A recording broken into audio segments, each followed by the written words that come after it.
tonton Raymond, tu sais toutes les menaces qu'il y a contre toi et tout. Il m'a dit, c'est pas grave. De toute façon, je ne pourrai pas vivre en France. Et 3 jours après, on l'a tué. Bonsoir. Tout au long du mois de février, nous allons vous proposer le dimanche soir une série de documentaires produits par Images et Compagnie qui seront autant de plongées dans des univers méconnus, oubliés, fermés et en l'occurrence ce soir effacés de nos mémoires.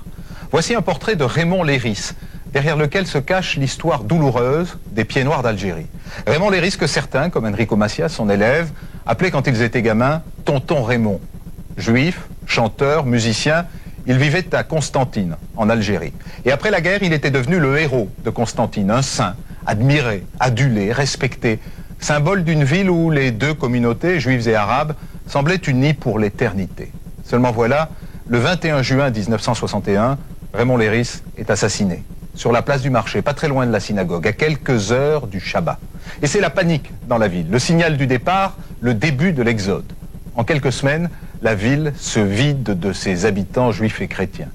Aujourd'hui, Denis Amar fait revivre Raymond Léris.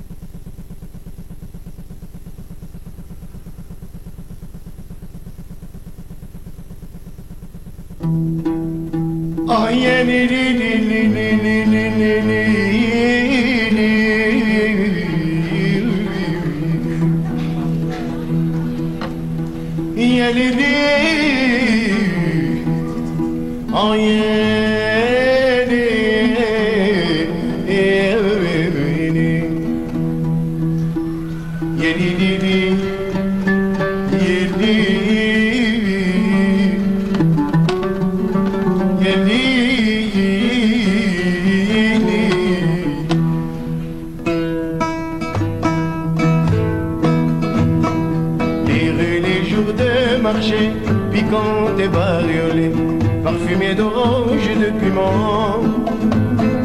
Un régiment d'oliviers bordé de citronniers, avec une maison devant. Mes premières joies du cœur devant un champ de fleurs sont marquées de roses et d'amitié.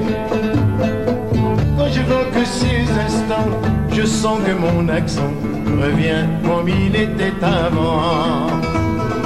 On emporte un peu sa ville au talon de ses souliers, et pour vivre plus tranquille, on doit tout abandonner.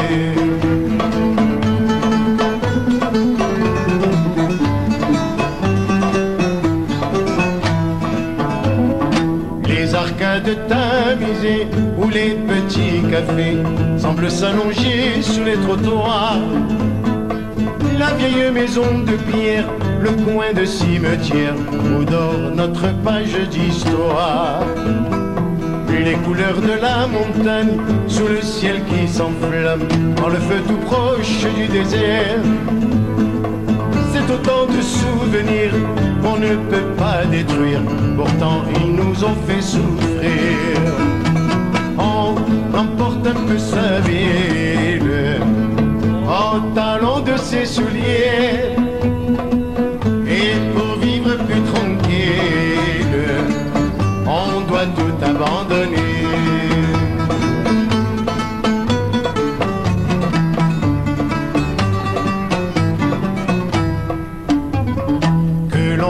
N'importe où, l'accent nous suit partout, comme une ombre doublée d'un miroir. On le porte comme un drapeau planté sur chaque mot, depuis qu'on a pris le départ. On emporte un peu sa ville au talon de ses souliers, et pour vivre plus tranquille, on doit tout abandonner.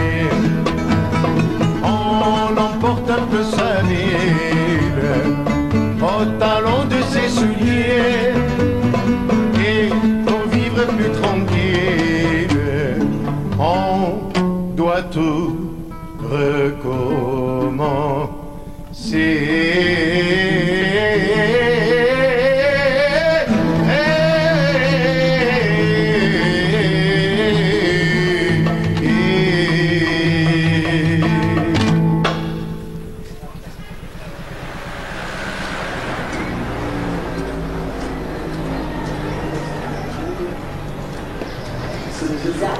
Je m'appelle Benki Mouchamed.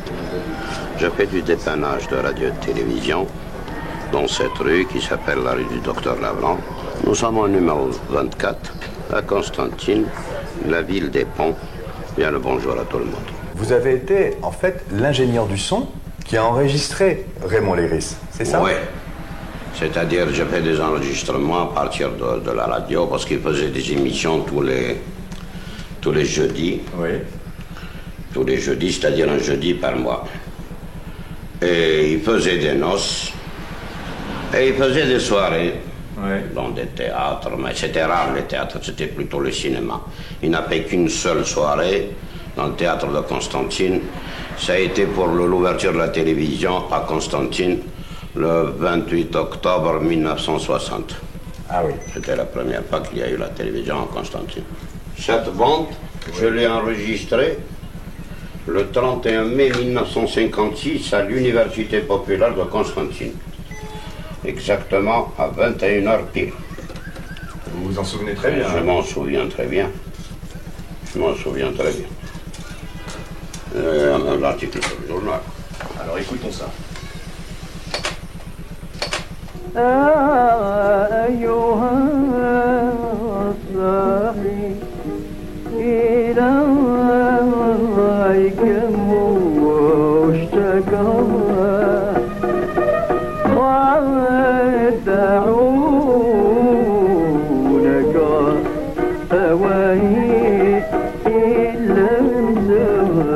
Raymond Léris, sa naissance?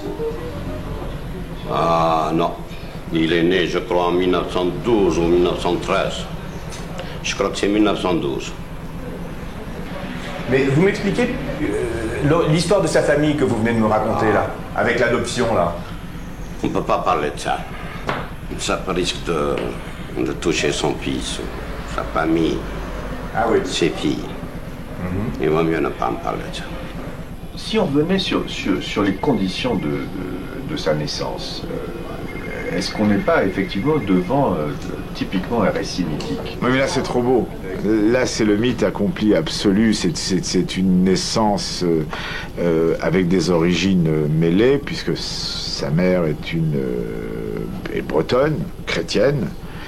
Elle connaît un soldat juif, donc le mariage ne peut pas avoir lieu. Il est adopté par une famille extrêmement pauvre de Constantine et donc il rassemble en lui, au fond, tout ce que l'Algérie a pu constituer, même à son corps défendant, à savoir, sinon le métissage, je vous l'ai dit, c'est un brassage vraiment de rencontre due à l'amour, quelle merveille. Mais il rassemble dans sa personne de manière mythique le fait que l'Algérie a été multiple. C'est un enfant qui a été confié à une famille juive, qu'il a adopté et dont il a adopté le judaïsme, ce qui l'a rendu contemporain de l'événement du Sinaï. La religion juive, c'était sa religion ensuite, mais il a été aussi très tôt initié par ses dons, d'abord, puis par le milieu des musiciens du Malouf constantinois. Eh bien, il a été initié à cette musique qu'il a ensuite magnifiée lui-même. Et en même temps, il était spontanément ouvert sur la culture française, sur la littérature française, sur l'école française. Et il a essayé d'incarner dans leur plus haute expression, voilà, ces trois cultures. C'est un des rares hommes d'Algérie, peut-être avec Mouloud Feraoun en littérature, qui a véritablement synthétisé, au sens presque organique du terme, il a synthétisé ces trois cultures qui avaient tendance à se repousser et à s'exclure mutuellement.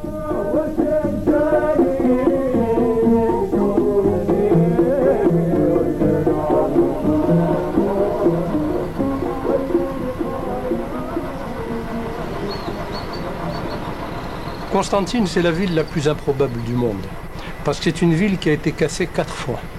Elle a été cassée dans tous les sens, elle a été disloquée dans tous les sens. D'abord, ce sont 2 fleuves qui l'ont rongée de manière immémoriale dans des sens contraires, ce qui est, à mon avis, une situation géologique sans précédent. Ensuite, elle a été brisée par les envahisseurs successifs qui ont cru que leur meilleure stratégie, c'était de couper les ponts qui reliaient les deux parties de l'abîme, soit en offensive, soit en défensive. Ensuite, elle a été brisée par le conquérant français. Elle a été brisée socialement. Donc à partir de ce moment-là, cette ville qui avait été cassée en deux, qui avait été fracturée géologiquement, a été aussi fracturée politiquement, elle a été fracturée culturellement, et pourtant, malgré cela, on a reconstruit des ponts, et il y a eu des hommes et des femmes qui ont joué le rôle de pontonniers entre ces communautés.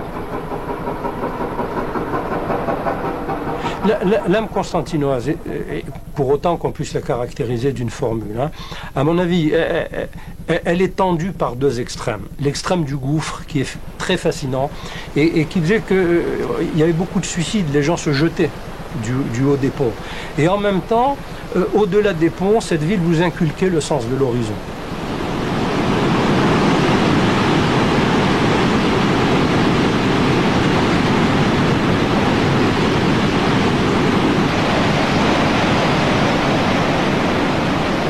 Donc chacun de nous a intériorisé ces images depuis sa prime enfance, l'image du gouffre et l'image de l'horizon.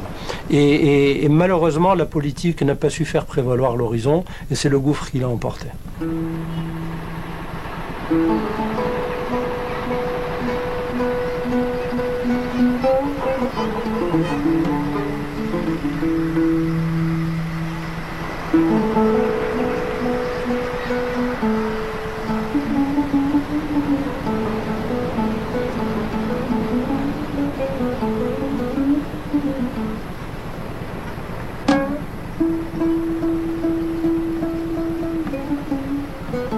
L'âme, contrairement à Alger ou à Oran, l'âme est profondément musulmane et juive. Les femmes de Constantine, contrairement aux autres villes d'Algérie, portent le haïk noir en souvenir du deuil d'Ahmed Bey. S'il fallait employer une figure biblique, c'est l'image des deux frères se battant dans le ventre d'une même mère. Je crois profondément que ce qui s'est passé en Afrique du Nord, en Algérie en particulier, est d'une certaine manière seulement, en Israël, entre Israéliens séfarades et Palestiniens, est de la même nature. Dans la mesure où chacun est l'ennemi nécessaire de l'autre, mais qu'ils sont liés l'un à l'autre dans une relation presque ombilicale. Et il y a entre les deux à la fois le partage de mémoire commune et la dispute d'héritage commun et de droit d'aînesse entre l'un et l'autre. Et donc le lien est gordien, c'est à la fois il doit être tranché pour que chacun existe, mais s'il était tranché, chacun serait amoindri par le manque de l'autre.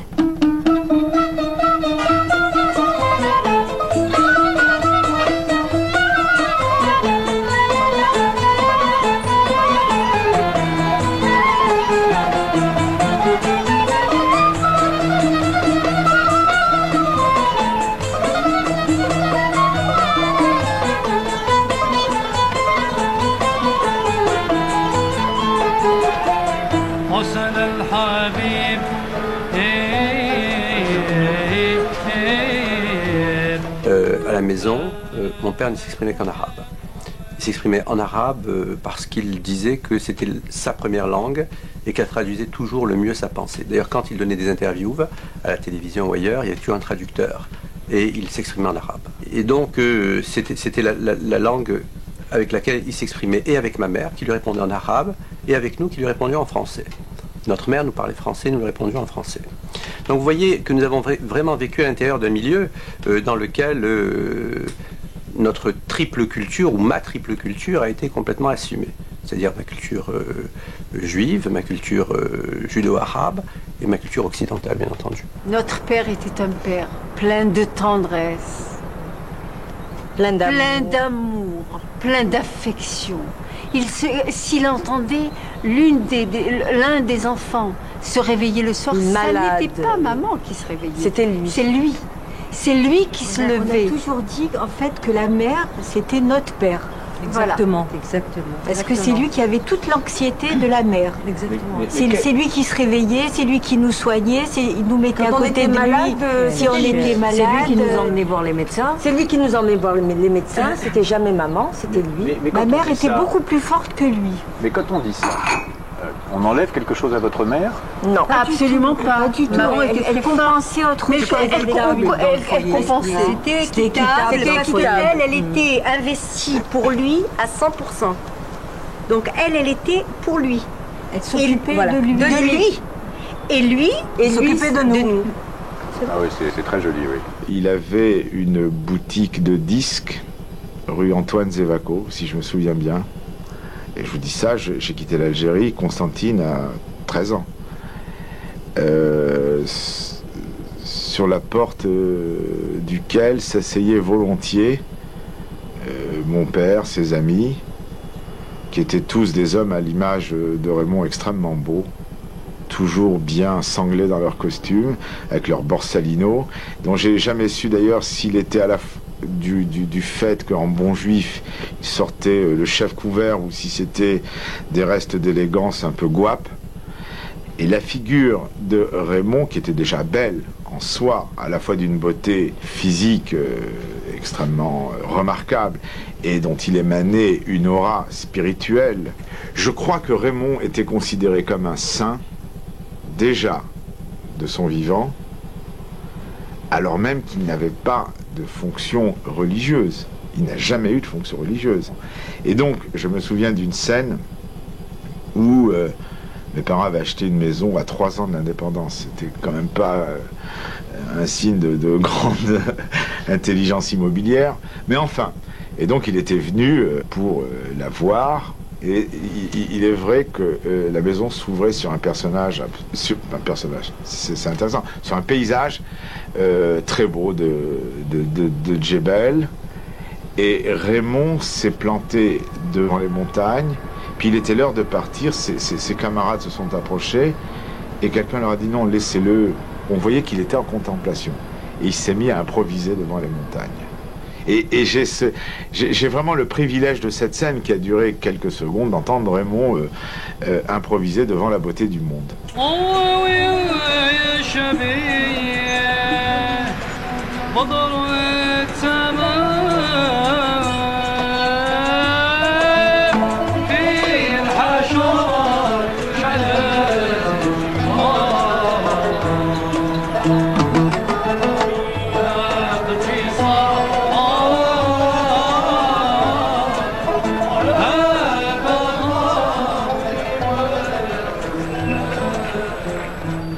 Cette photo a été prise en 1954, lors du mariage de mon ami qui était infirmier chez le docteur Gedge. Ça, c'est Raymond Léris. Ça, c'est moi. Alors, qui il y a sur cette photo? Sur cette photo, regardez la coïncidence, comment qu'elle tombe. Cette photo, elle a été prise le 9 mai 1948. Et ça, c'est Raymond. Alors ça, c'est Amouche Ibrahim. Ça, c'est le marié. Ça, c'est Sylvain, le père de Gaston Ganassia. Enrico Macias. Et ça, c'est le Nathan Bentari. D'ailleurs, il porte un nom arabe. Lorsque j'avais 15 ans, j'ai commencé à jouer et être l'élève principal de Tonton Raymond. À tel point que j'ai eu le privilège et aussi la compétence de jouer dans son orchestre. Donc, quand j'ai reçu l'enseignement de Tonton Raymond, j'étais très très bien parti sur de très bons rails pour devenir après son successeur. Parce que nous, c'était un petit peu comme Orfeo Negro. Vous savez, c'était quand existait un artiste de la valeur de Tonton Raymond, il n'y en a pas eu beaucoup, il n'y en a pas eu des masses, mais il y en a eu quand même avant lui. Mais lui, c'était quand même le plus grand. C'était quand même le plus grand. Le devoir d'un grand maître, c'est de passer le flambeau à un successeur éventuel. Ça peut être son fils, ça peut être aussi le fils de quelqu'un d'autre, ça peut être un étranger. C'est pas un héritage comme un prince par rapport à un roi. C'est-à-dire que Il faut mériter ce titre de successeur, de grand maître un jour. Et moi, j'étais destiné. Mon père, qui était maître, après la disparition des grands maîtres, hein, de ses homologues, il a eu la chance de vivre jusqu'en les années fin 43. Hein. Il était le maître, incontesté ici. Et Raymond, ils se sont pris d'amitié, tous les deux, le vieux et le jeune. Hein. Et alors, non seulement pendant des concerts, des fêtes, dans les familles, tout ça, alors il lui permettait d'assister. Il permettait à Raymond d'assister à ces fêtes-là, à ces concerts qu'on donnait. C'est-à-dire que, autrement dit, l'enseignement se faisait par fréquentation plus que par leçon, si je puis dire. Exactement. On ne peut pas donner une leçon. Il fallait que le prétendant, hein, l'élève, arrache. Il fallait qu'il capte. Hein. Il fallait qu'il capte. Bien souvent, il se cachait pour capter. Et donc les arracher et les conserver en mémoire, puisqu'il est impossible de les transcrire. Quand un morceau lui plaisait, le peu qu'il se permettait devant les gens, je l'ai vu moi-même, il demandait au maître de répéter ce morceau, au moins une fois. Et Raymond avait la faculté, il lui suffisait d'écouter 1, 2 fois le morceau, c'est terminé, il est là. Cette photo a été prise à la Villa des Roses. C'est là où Raymond aurait passé cette espèce d'examen pour accéder à ce statut de chef. À peu près ça. Et tous les gens qui sont ici, c'est tous des musulmans.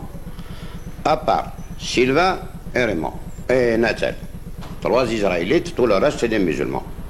Il y avait une sorte de commission de sages qui connaissaient très bien cette musique. Et puis, comme on entendait beaucoup parler de Tonton Raymond, on parlait de son talent, on parlait de sa belle voix, on parlait de ses connaissances et de ça, ils l'ont convoqué un jour. Ils ont dit, qui c'est cet artiste? Vous savez, je vais vous dire quelque chose, il n'y avait pas du tout, à mon avis, hein, enfin, si je me rappelle bien, de problème de confession. À l'époque. C'est pas parce qu'on était juif qu'on reconnaissait un titre si on était juif ou musulman ou chrétien. Il n'y avait pas d'artiste chrétien pour la musique arabo-andalouse, j'en connais pas. Je n'en connais pas. Mais que ce soit juif ou musulman, il n'y avait pas de différence. Mais moi, je me rappelle d'une anecdote. Lorsque Tonton Raymond est passé devant cette commission des sages, ils lui ont demandé d'interpréter tout seul avec son oud des morceaux, des noubas, ce qu'on appelle des noubas. Ils ont pris un titre, ils ont dit, est-ce que tu connais tel et tel titre? Il dit oui. Donc il a réussi à son examen, il connaissait tout. Et lui, à la fin, il leur a demandé s'il connaissait tel et tel titre. Il n'y en avait aucun des sages qui connaissait. C'est-à-dire que, à la suite de son examen, il leur a démontré que lui connaissait plus que la commission des sages.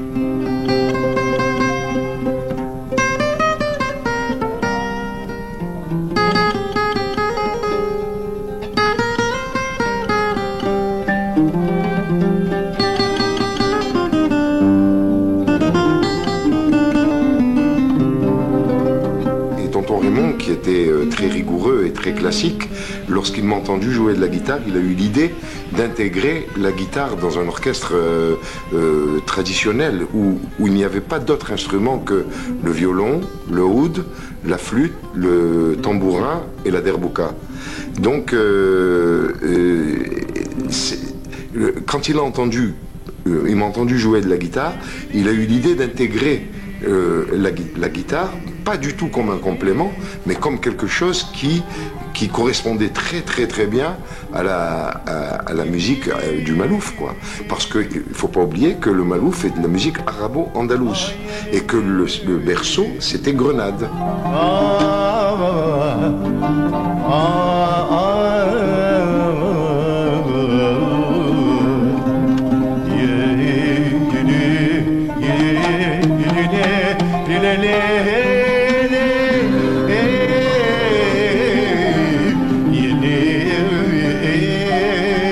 Même si tu n'as pas fait même chose que Raymond, pour les raisons historiques qu'on connaît. Au fond, t'es un maître aussi. T'es un shir. On pourrait dire shir Enrico. On peut le dire maintenant, oui. On peut le dire maintenant, mais je l'ai pas toujours été. J'ai toujours été un shir musicalement. Avec ma guitare, oui, c'est vrai. Mais avec le défi que je suis en train de relever maintenant,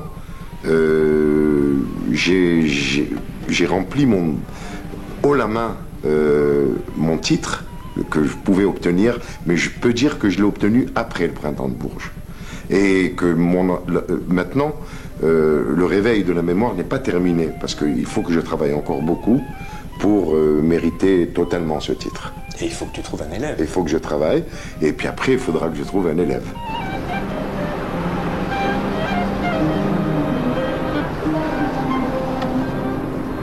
Comment c'était Enrico Macias à la maison avec votre père alors? Ah, c'était merveilleux. C'était merveilleux.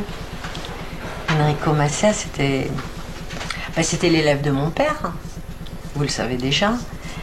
Et il le craignait beaucoup. C'est-à-dire que mon père était assez rigoureux dans ce qu'il faisait apprendre. Il voulait que ce soit toujours très bien fait. Enrico n'arrivait toujours, des fois, il n'arrivait pas à bien assimiler ce que mon père lui demandait.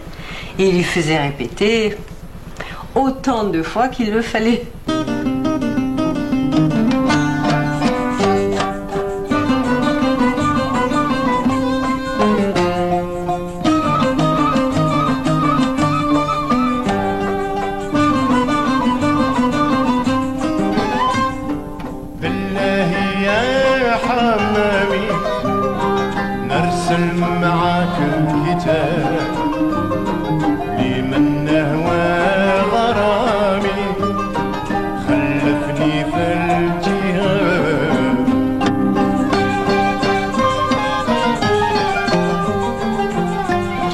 C'était quelqu'un que j'adorais, je l'aimais. C'est quelqu'un que je craignais aussi. Parce que il était très exigeant, c'était un grand professionnel dans le travail. Mais aussi dans sa vie quotidienne, avec ses enfants, avec les gens qu'il aimait, il était d'une très très grande sévérité. Ce qui nous confortait dans l'amour qu'on lui portait. Parce que je ne sais pas si vous vous souvenez dans votre... quand vous étiez adolescent ou enfant, quand vous aviez des professeurs, des maîtres et tout, il y a des professeurs qui étaient sévères qu'on n'a jamais aimés. Il y a des professeurs qui étaient laxistes qu'on n'a jamais aimés. Mais il y a des professeurs qui étaient sévères qu'on adorait. On adorait leur sévérité parce qu'il était juste. Tonton Raymond était juste avec ses sentiments. Que ce soit avec ses enfants, avec moi, ou avec mon père, ou avec les gens qu'il aimait, ou avec les gens qu'il haïssait, qui le haïssaient, parce que lui, il ne savait pas ce que c'était que la haine. Mais on pouvait confondre la haine et la violence avec sa sévérité, parce qu'il était juste. Et il ne se trompait jamais quand il prenait une décision.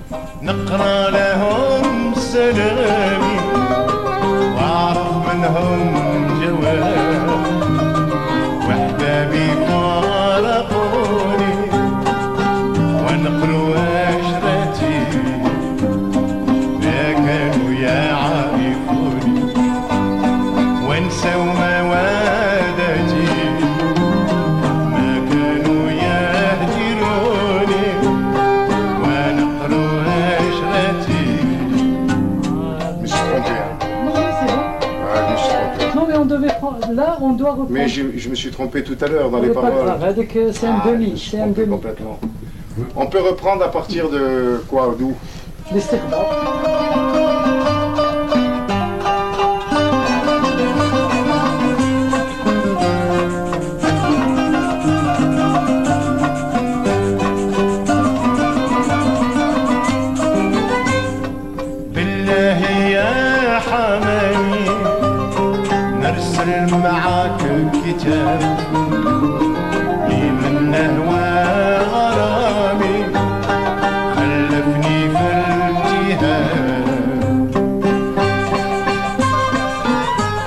Toutes les semaines, on avait une émission de radio en direct avec Tonton Raymond.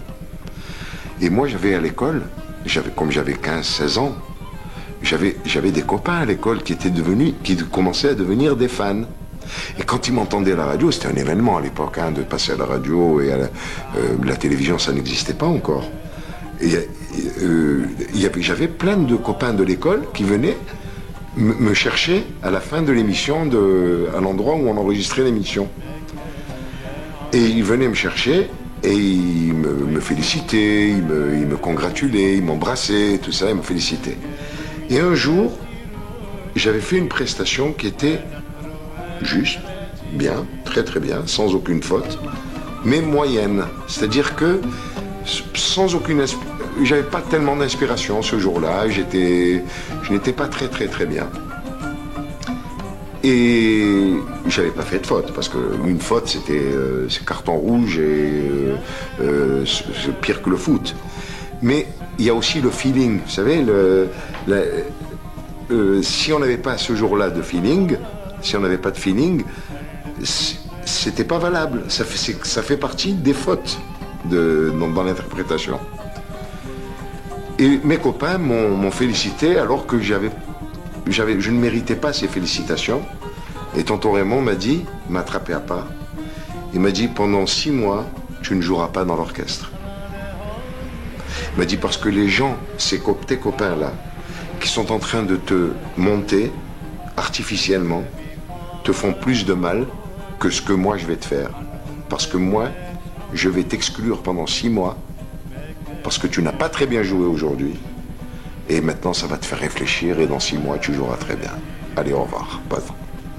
Et alors, t'es sorti comment ce jour-là? Ben, j'ai pas dormi, j'ai tout, mais j'ai jamais, même pas en rêve, j'ai pensé le supplier pour rejouer. J'ai accepté sa sanction, j'ai complètement accepté. Et 6 mois après, quand je suis revenu, croyez-moi, j'avais avancé, j'avais fait beaucoup de progrès, j'avais appris beaucoup.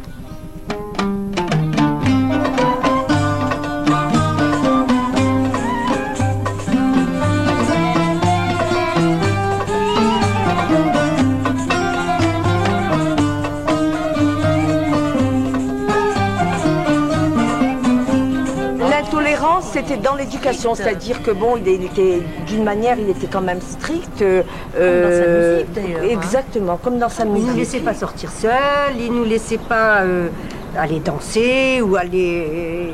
Moi, je parlais pas sur la façon dont on a été élevé. Hein, je parle de la religion. Je parle en général. Tu parles de la religion. Je parle en général. Son tempérament en général, pas sur sa façon de nous éduquer. Voilà. Parce que ça, c'est...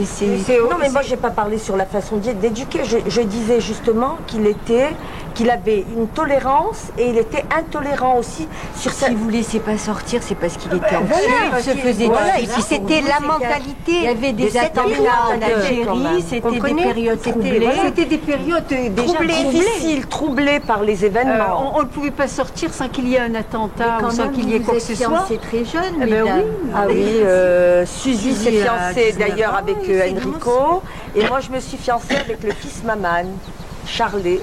Voilà. Et Viviane avec le deuxième frère d'Enrico. Par contre, moi, je me suis mariée avec un Zenouda. Ils étaient voisins dans la même maison que nous, mais seulement je l'ai rencontré qu'à Paris. Et vous? Et moi, je me suis mariée avec un Ashkénaze à Paris. C'est autre chose, hein? Autre chose, oui. C'est un Ashkénaze. À ce moment-là, en Algérie, on est à quel moment historique précisément? On est à un moment où le général de Gaulle a fait son discours sur l'autodétermination de l'Algérie, et chacun comprend que l'Algérie va devenir indépendante. Et dans ce mot d'indépendance, 99% des Européens mettent le mot irréversible, donc panique, donc logique du pire, donc politique du désespoir, et les actes de terreur ajoutent à ce chaos-là. Et ce sont des actes de terreur qui sont perpétrés aussi bien par le FLN que par l'OAS, sans savoir qui tue qui et à quel moment. On fait comme si ça n'est pas dangereux d'aller au marché. On fait comme si ça n'est pas dangereux d'aller dans les rues. On fait comme si l'Algérie n'est pas à feu et à sang. Et donc on se met à découvert. Et en même temps circulent les rumeurs les plus folles sur les assassinats des uns et des autres. Et les conduites des uns et des autres ne sont pas des conduites rationnelles. On fait comme si le danger n'existait pas. On fait comme si les avertissements n'avaient pas été donnés. On fait comme si nous allions rester en Algérie. Et même pendant les événements, on vivait en osmose entre nous. Moi, dans notre immeuble, on habitait avec plusieurs personnes, plusieurs familles musulmanes, et puis il n'y avait aucun problème, sauf s'il y avait un attentat. Alors là, s'il y avait un attentat, c'était évident que chaque communauté fermait sa porte. Et la fermeture de la porte, elle était symbolique pour une période courte, et puis ensuite la vie reprenait son Tout à fait, tout à fait. Tout à fait. La vie reprenait tout de suite après que l'attentat soit passé, quoi. Ça reprenait très vite, parce que on a été élevés ensemble, la communauté musulmane et la communauté juive. Ce qui fait que nous, il y avait rien entre nous, quoi. Cette période-là de cohabitation pendant les troubles, oui. Elle a duré combien de temps? 10 ans. Jusqu'à la mort de mon père, 10 ans. Vous savez, depuis que ce film est en mouvement, se fait, je me suis rendu compte de beaucoup de choses. Je me suis rendu compte qu'on n'a pas arrêté de parler de la mort de notre père, etc., mais que nous n'avons jamais parlé entre nous de cela. Jamais, avec mes sœurs, nous avons évoqué, j'allais dire, ce moment, cet instant-là, cet instant terrible, terrifiant, dramatique. Son assassinat, je dirais, son meurtre gratuit parce qu'il n'avait aucun sens fondamental.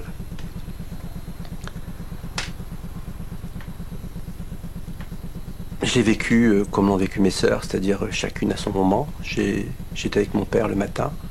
Il avait fait preuve, là encore, d'une tendresse énorme. Et puis on était chez un de mes oncles. Mon père était très angoissé, il aimait beaucoup les changements comme ça, il n'aimait pas rester au même endroit. Et donc on était chez un de mes oncles, qui avait une maison qui donnait derrière l'Épar à Constantine. Et papa, dans ce midi d'été, donc remontait avec ma sœur Viviane. Nous avions avancé pour le déjeuner du midi. Maman avait été avec ma tante en train de préparer le déjeuner. Mon père m'avait dit de passer le voir au magasin. Et puis on déjeunait chez un oncle. Donc je suis passée le prendre. Et puis, main dans la main, on a traversé la place du marché. Et puis j'ai vu que mon père m'avait lâché la main, mais je n'ai rien entendu parce que mon père a été tué par un silencieux, enfin avec un revolver, avec un silencieux, hein, c'est comme ça. Tout à fait. Oui. Tout à fait. J'ai eu que le temps de voir que je savais très bien comment ça se passait, les attentats, vu que j'en ai vécu plus d'un, vous en doutez, pendant 10 ans. Il nous est arrivé de voir les personnes tomber devant nous, ou une explosion de grenade ou autre, donc on avait vu en 10 ans, mais bon, je comprenais pas pourquoi mon père ne bougeait plus, quoi, m'avait lâché le bras. J'ai compris quand il est tombé. Et là, j'ai compris que c'était très grave. Et je ne savais pas si c'était vraiment très grave. Je pensais qu'il était simplement blessé. Et voilà, quoi. Malheureusement, je n'y étais pas. Vous étiez où? Elle était à Paris. Et vous étiez où? Moi, je travaillais chez le docteur Pietri, rue Rolles de Fleury. En sortant aux alentours de midi pour aller déjeuner à la maison, je m'apprêtais, rue Rolles de Fleury, je traversais Tu traversais la rue de France pour aller vers la rue de France. Et là, j'entends, on a assassiné Raymond le boucher. Voilà. Prise de panique, pareil. je me dis. Moi pareil. Heureusement que c'est pas papa. Heureusement, parce que il était très connu, ça sentait bon en Algérie, il y avait des événements, etc. Et là, je rencontre Céline dans cette maison, tout le monde criait, mais non, on vous dit qu'on a tué Raymond le musicien. Il était midi exactement lorsque j'ai entendu des cris poussés par mon grand-père. qui criait, qui disait « Ils ont tué Raymond, ils ont tué Raymond ». Moi, j'ai cru que c'était un cauchemar que je faisais parce que j'étais dans un demi-sommeil. Je me suis réveillé en sursaut. Et quand j'ai vu que c'était là, j'ai senti que c'était vrai, le drame était là. Voilà, j'ai déambulé toutes les rues de Constantine pour accourir vers tonton Raymond quand ils l'ont tué. Donc on habitait rue de France. Et là, déjà, notre maison était complètement dessus-dessous. C'est-à-dire que notre père ne nous appartenait plus. Donc ce deuil était pour la ville entière. On était... Comment je vais... Mais tout le monde était dans l'état où nous-mêmes nous étions. Vous comprenez? Donc ça ne nous appartenait pas. Donc sa mort était partagée par tout Constantine. En plein 21 juin 1961, une journée magnifique. Ce jour-là, il a fait nuit. Ce jour-là, il faisait nuit.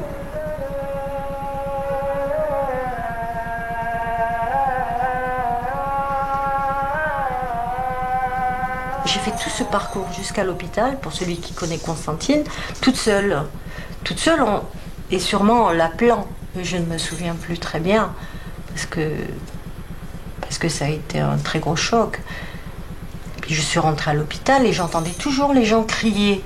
Ou ils criaient, ou les cris m'étaient restés dans ma mémoire. Hein. Quand je vous dis les cris, c'est les gens qui criaient autour de lui au marché. Hein. Les gens ayant vu l'attentat se faire. Moi, on n'avait pas voulu me diriger. Donc je me suis dirigée toute seule par instinct. Je me suis dirigée jusqu'à son endroit. Dans l'hôpital? Dans l'hôpital. À l'instinct? À l'instinct. Et je l'ai vu. Et je l'ai vu. Je l'ai vu comme si c'était là, quoi. J'ai vu qu'ils avaient essayé sûrement de l'opérer ou de le soigner. Puis on lui avait bandé la tête et là j'ai compris qu'il était mort. Et on a sonné à la porte. Viviane arrivait et elle a dit ils ont tué papa. Voilà. Après.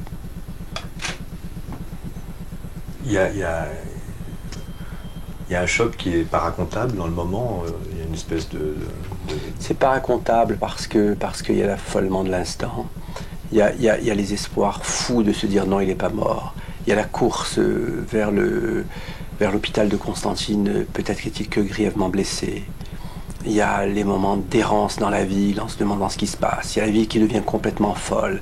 Il y a ce soleil qui éclate au-dessus de votre tête. Il y a cette chaleur inouïe qui finit par devenir quasiment irrespectueuse du temps et de l'instant. La ville se vide. Il n'y a plus rien. Vous errez. Où est votre famille? Où sont vos parents? Plus rien n'existe. On vous emmène d'un endroit à l'autre. Vous ne savez pas très bien. J'ai 14 ans à ce moment-là. Hein. Je ne suis pas très âgé. Et puis on se retrouve au Midrash. Cette synagogue si jolie où j'allais tous les ans pour Rosh Hashanah Yom Kippour avec mon père, où il arrivait tout de blanc vêtu. Blanc, couleur immaculée de la mort peut-être. Donc il est rentré dans cette synagogue où il a passé toute la nuit. Et bon, moi j'en ai des souvenirs. La fin de journée du jeudi, la nuit du jeudi jusqu'au vendredi du après-midi. Et jusqu'à vendredi à 2h, où on l'a enterré. Donc il y avait un monde fou. Il n'y avait pas la communauté musulmane. Vu les événements. Et mon père était ami intime avec un cardiologue qui a suivi ma sœur Suzy, qui s'appelait le docteur Catoire. Un éminent cardiologue. Donc ils vont au cimetière enterrer papa. Bon, mon frère, à ce moment-là, ne pouvait pas l'accompagner jusqu'au cimetière, s'arrêter au pont suspendu. Avant d'enterrer papa, donc moi j'ai su ça d'un des avocats qui a assisté, ce docteur Catoire qui était athée, avant ne voulait pas enterrer mon père, parce que c'était un saint. C'était un saint. Non, il disait, il va... Alors, à ce moment-là, ils attendaient un miracle, qu'il se produise un miracle, parce qu'ils ne voulaient pas l'enterrer. Ils ont dit, un homme comme Raymond, qui n'a jamais rien fait à personne, qui a été présent humain comme il a été humain, on n'avait pas le droit de lui faire ça. À votre avis, qui l'a tué? Pourquoi? Comment? Ah ça, je ne sais pas. Je ne peux pas répondre à cette question, je ne sais pas. Pas du tout. Et qu'est-ce qui a été tué au travers de lui? Ben, la communauté juive, la communauté chrétienne, puisqu'après la mort de mon père, tous les Français d'Algérie sont partis. Parce que tuer un mythe tel que mon père, alors qu'il a rénové leur musique, il a fait un bien considérable à toute cette communauté qu'il adorait. Mais moi, je pense que c'est pas la communauté musulmane qui a tué mon père, ça vient d'une hiérarchie. On l'a tué pour sauver toute une population et pour sauver tous les juifs de Constantine. Et là, il y a eu l'exode. Voilà. Alors, et les chrétiens aussi. Et les chrétiens.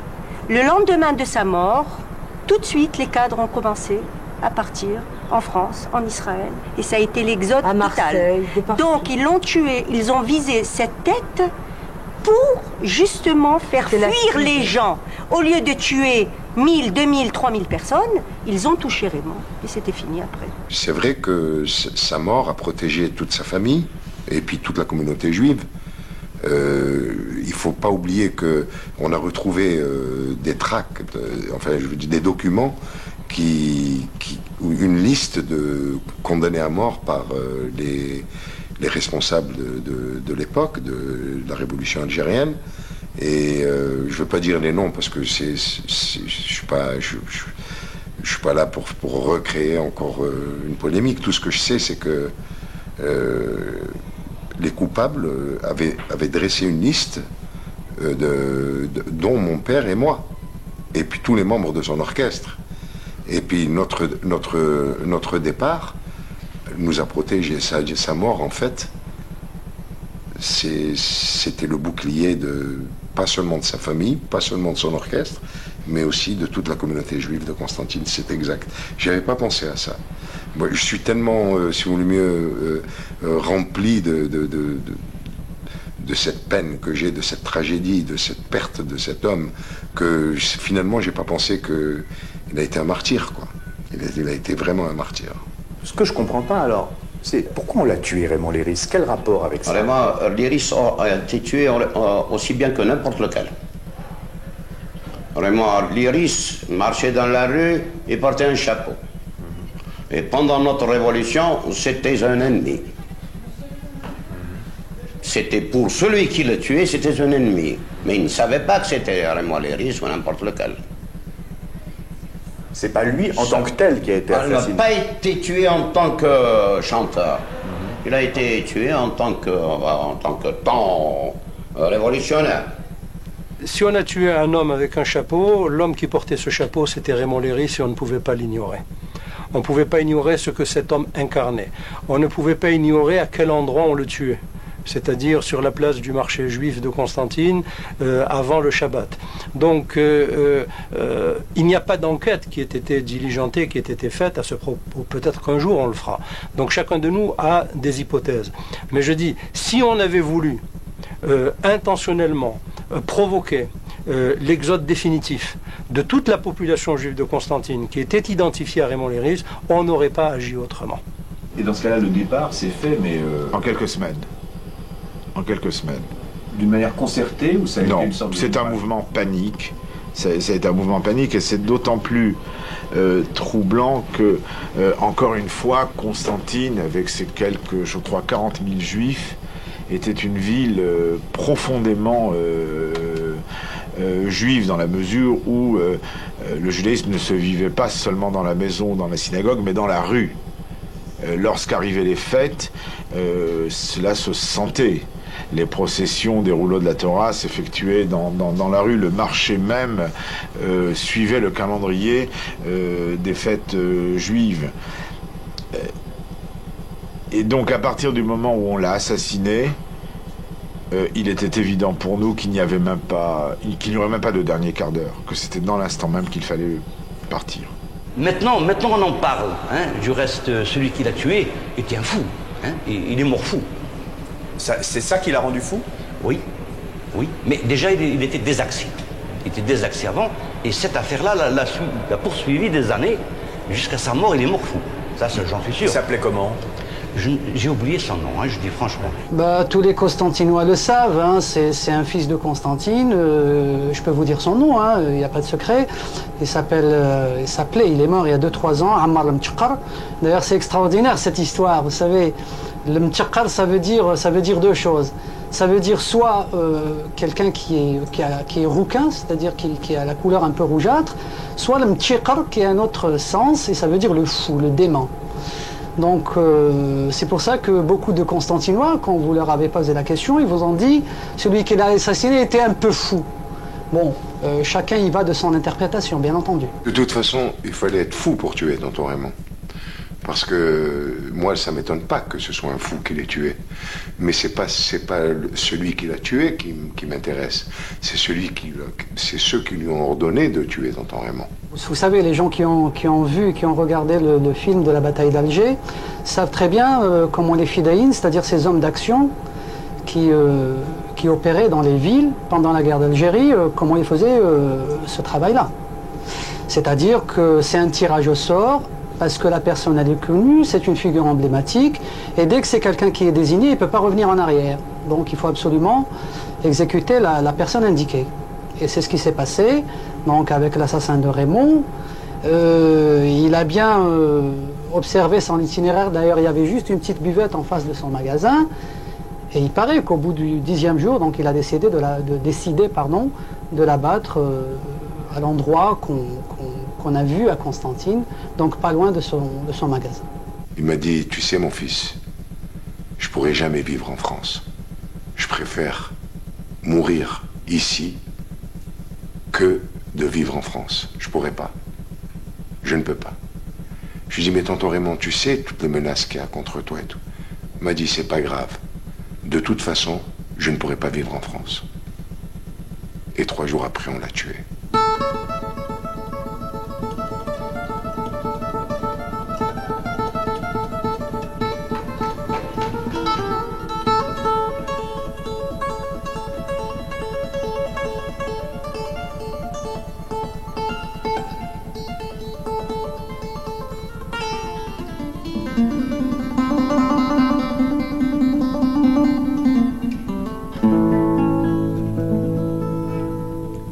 J'ai quitté mon pays,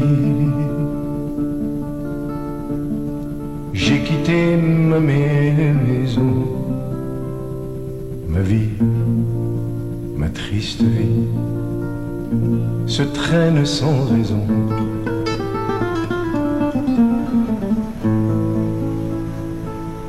J'ai quitté mon soleil, j'ai quitté ma mer bleue, leurs souvenirs se réveillent bien après mon adieu. Soleil, soleil de mon pays perdu, des villes blanches que j'aimais, des filles que j'ai jadis connues. J'ai quitté une amie, je vois encore ses yeux mouillés de pluie, de la pluie de l'adieu. Je revois son sourire si près de mon visage, il faisait resplendir les soirs de Constantine. Mais du bord du bateau qui m'éloignait du quai, une chaîne dans l'eau a claqué comme un fouet.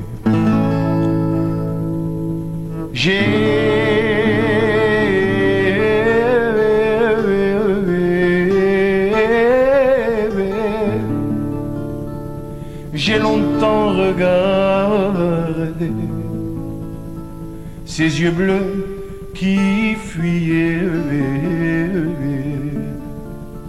la mer les a noyés dans le flot du regret.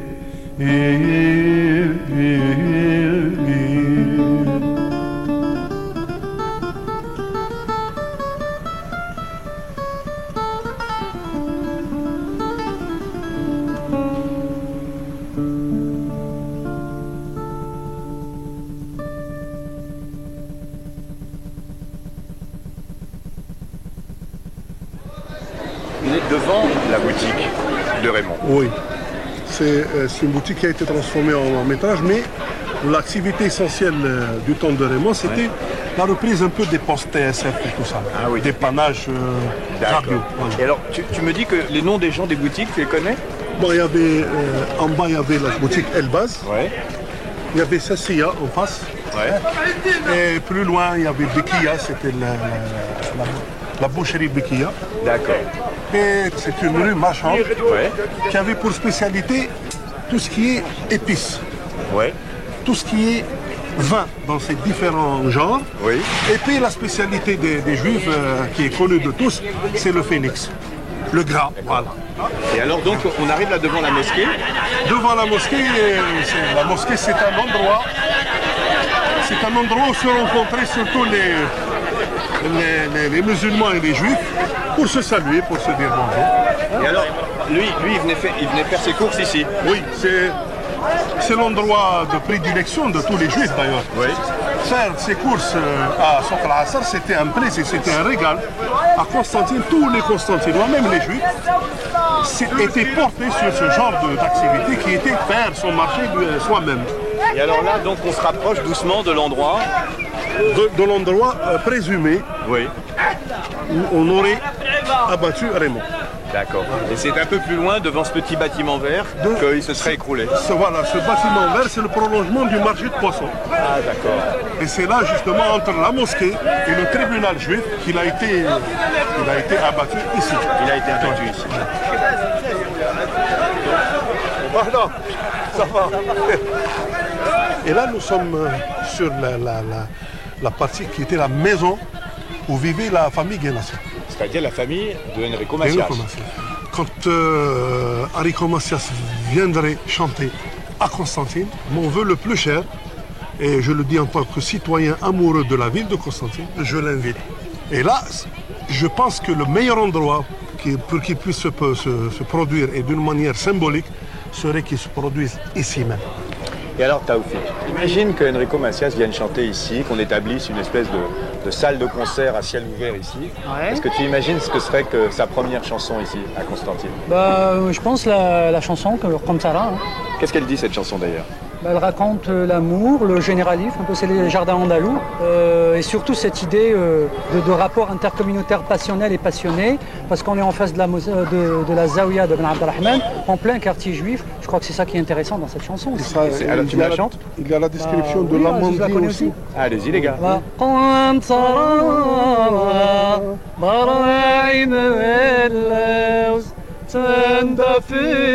تندفيت عن كل جيل وانا زين اقبل يا انسان ما احسنه زمن الخداع. Ce que Enrico a représenté pour notre génération, la génération des jeunes adolescents pieds noirs déracinés, exilés, c'était un point de repère. Voilà. Parce que la culture de la haine était possible, naturellement, le ressentiment était possible, l'esprit de vengeance. À part quelques bandes folkloriques, il n'y a pas eu de criminalité pieds noirs en France. Pourtant, nous avons tous grandi dans la violence, nous avons grandi dans le meurtre. On aurait tous pu devenir des meurtriers. Eh bien, Enrico a joué, il n'a pas été le seul, mais il a joué ce rôle électif. Il a catalysé une nostalgie qu'il a, d'une certaine manière, transformée en espoir, lui aussi. Il a chanté l'espoir, comme son beau-père. Qu'est-ce qui s'est passé? Lorsque tonton Raymond a disparu, je me suis retrouvé nu, complètement nu, comme la créature de Frankenstein sans Frankenstein, quoi. J'étais fabriqué par tonton Raymond. Bien sûr que j'avais un don naturel, bien sûr que j'ai hérité aussi du don de mon père, car il ne faut pas oublier que mon père était un très grand musicien aussi, et un très grand violoniste, était complémentaire de tonton Raymond, et je suis sûr que la carrière de tonton Raymond a été ce qu'elle a été grâce aussi à l'apport du violon de mon père. Alors je me suis senti complètement frustré, mais comme j'avais la drogue de cette musique, j'avais envie de faire connaître cette musique. Et dans un premier temps, j'ai commencé à traduire en français quelques pièces du Malouf et tout ça. Et ça, j'ai tout de suite compris que c'était un sacrilège. Non seulement ça ne passait pas, le public ne pouvait pas comprendre, ne pouvait pas aimer, et même moi, je ne le sentais pas, donc je ne pouvais pas le faire passer bien comme il faut. Ça fait que j'ai dit, ça, c'est une musique sacrée, je vais la laisser de côté pour le moment, et je vais essayer de faire autre chose. Et c'est comme ça que j'ai commencé à écrire d'autres chansons, des nouvelles chansons, et avec cette influence de tonton Raymond. Je vais vous donner un exemple musical pour mieux comprendre. Il existe une chanson qui s'appelle comme ça.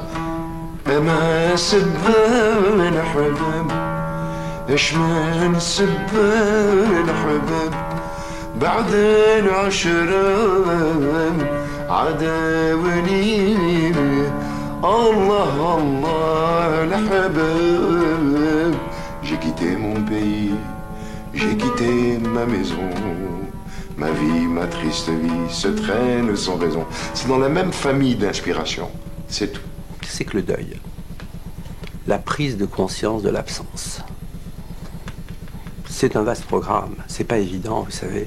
Il y a des gens qui ne se remettent pas de la mort de leur chien.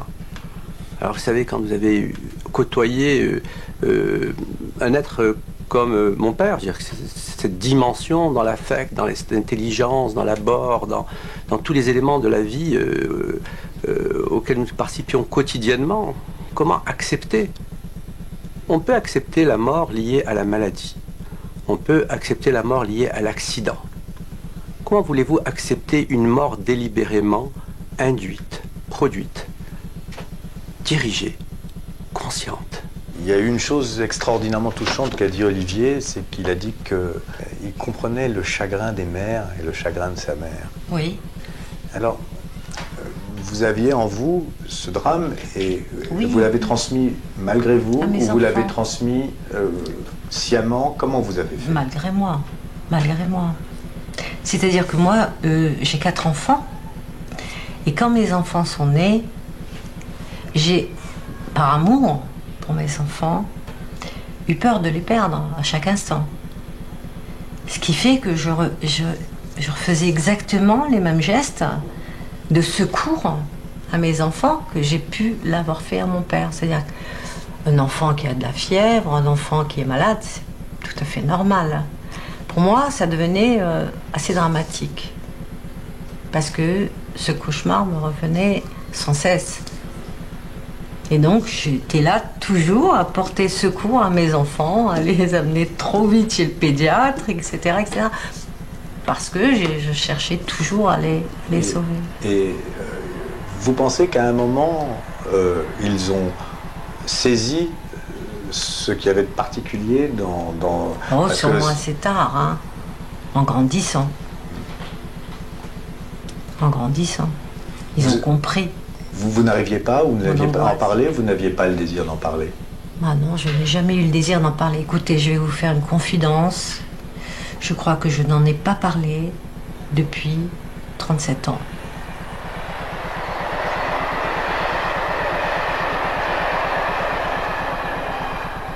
Est-ce que vous avez considéré que vous aviez une responsabilité particulière vis-à-vis d'elle, dans la mesure où elle avait été un pas plus près que vous de cette horreur? Oui, oui, tout à fait. D'ailleurs, on a toujours un plus pour elle. Pour elle. Elle peut faire ce qu'elle veut de nous. À la limite, même si elle a tort, on s'arrangera pour lui donner raison. On ne peut pas. Parce que Viviane, quand même, était quand même... Mais c'est quand même la plus positive et la plus gaie de nous tous. Qui a le plus d'humour. Et c'est elle qui a le meilleur moral. Bien, Suzy aussi. Hein, Suzy aussi. c'est quand même Viviane qui est la plus rigolote. Ah oui, tout à fait. Ah oui, on passe un après-midi avec elle, on rigole. Elle a toujours quelque chose à vous raconter. Et en plus, elle est positive. On passe du rire aux pleurs. On arrive à passer du rire aux pleurs. Tout à fait. Et vous voyez comment clore votre deuil un jour? Moi, personnellement, moi, c'est en mourant. Moi, c'est en mourant. Moi, je me dis, c'est en mourant que je... Une fois qu'on sera parti, à ce moment-là... J'espère que nos enfants nous rejoindra, peut-être. C'est ça. Oui, peut-être. Parce qu'en fait, c'est notre... On ne peut pas se séparer. Voilà. C'est comme a dit Michel. On ne peut pas. C'est pas possible.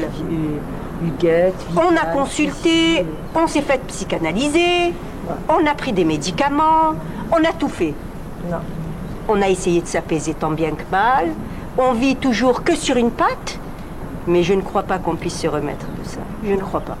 Je veux dire que cette interrogation qui nous a envahis pendant des années, et puis cette langue de bois qui a été l'essence même de l'attitude algérienne pendant de nombreuses années, le silence fracassant de tous ces gens que je voyais quotidiennement, qui venaient à la maison de tous bords de l'Algérie algérienne et de l'ensemble des amis musulmans de mon père. Plus rien du jour au lendemain. Et la question, pourquoi? Au nom de quoi? Le drame historique ayant été consommé, quelle doit être son issue? Est-ce que son issue, c'est de remâcher le ressentiment? Est-ce que son issue, c'est de faire porter le poids du meurtre sur toute la jeune génération algérienne actuelle? Ou bien, est-ce que ça n'est pas de dire aux jeunes Algériens, vous vivez à peu près un drame analogue à celui que nous avons vécu, peut-être en pure perte, puisque 1 million de personnes sont parties sans que cela n'ait en rien aidé la solution des problèmes de l'Algérie indépendante, peut-être même au contraire. Vous vivez cela, vous vivez l'antagonisme des cultures, vous vivez l'abolition des langues, vous vivez la disqualification des références de tel pays par rapport à tel autre, de telle religion par rapport à tel autre. Ne le faites plus. Et si nous insistons sur l'exemple de cet homme, c'est que cet homme-là démontre la possibilité d'incarner cette synthèse à son plus haut niveau. C'est possible. Voilà. Et à partir de là, au lieu de l'abîme, eh bien, nous choisirons le pont, au lieu du gouffre, nous choisirons l'horizon, parce que nous nous sentons très profondément algériens. Peut-être que nous ne sommes pas par rapport aux Algériens actuels, peut-être que nous ne sommes pas au sens juridique leurs concitoyens, mais nous sommes affectivement et nous sommes spirituellement leurs compatriotes. Nous souffrons de ce dont ils souffrent. Nous espérons de leurs espoirs, comme nous espérons un jour qu'ils espéreront de notre propre espoir. Et en aucun cas, ils ne doivent s'imaginer, quel que soit l'âge qui est le leur, que nous assistons de manière indifférente, voire de manière complaisante, à toutes les souffrances qu'ils endurent et qui ressemblent beaucoup aux souffrances que nous avons nous-mêmes endurées. Parce qu'on peut être déraciné de son sol et on peut être déraciné sur son propre sol.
Sur les rives du Nil, Assouan, porte de la Nubie et de l'Afrique, s'ouvre au nord sur la vallée d'Égypte.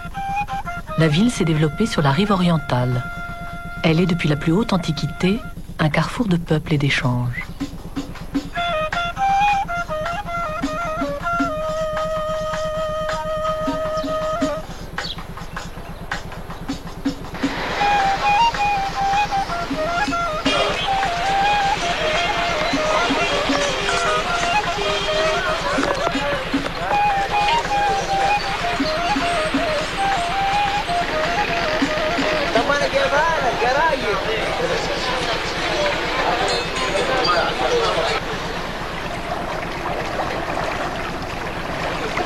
Les eaux tumultueuses du Nil, aujourd'hui maîtrisées par le grand barrage construit par Nasser dans les années 60, s'écoulent lentement vers l'Égypte dont elles ont fait la richesse et nourri la civilisation.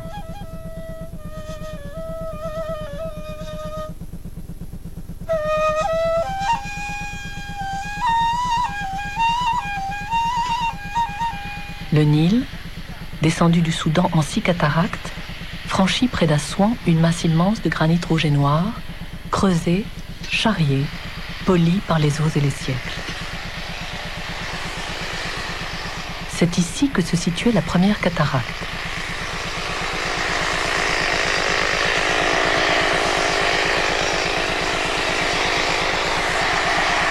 Les trous là, ce sont les traces d'une extraction ancienne. Ça, on est devant là justement une des parties de la carrière qui était en activité, donc on peut se dire quelques milliers d'années avant nous. C'est très émouvant puisqu'on entend le bruit aussi de l'extraction contemporaine là.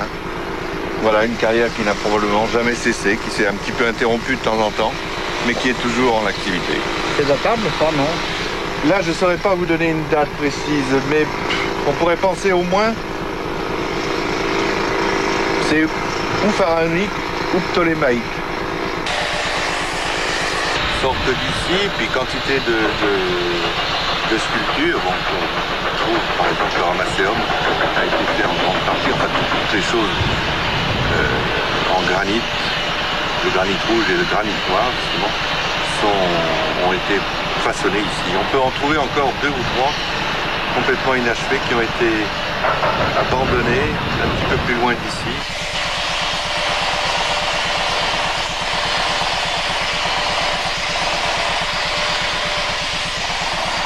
C'est dans cette carrière mythique, pour le 4e symposium international de sculpture d'Assouan, que 13 sculpteurs venus du monde entier, 13 sculpteurs dont l'œuvre compte dans la sculpture contemporaine, ont été invités à choisir un bloc, leur bloc, pour son grain, sa couleur, une forme primitive qui parle déjà à leur imaginaire.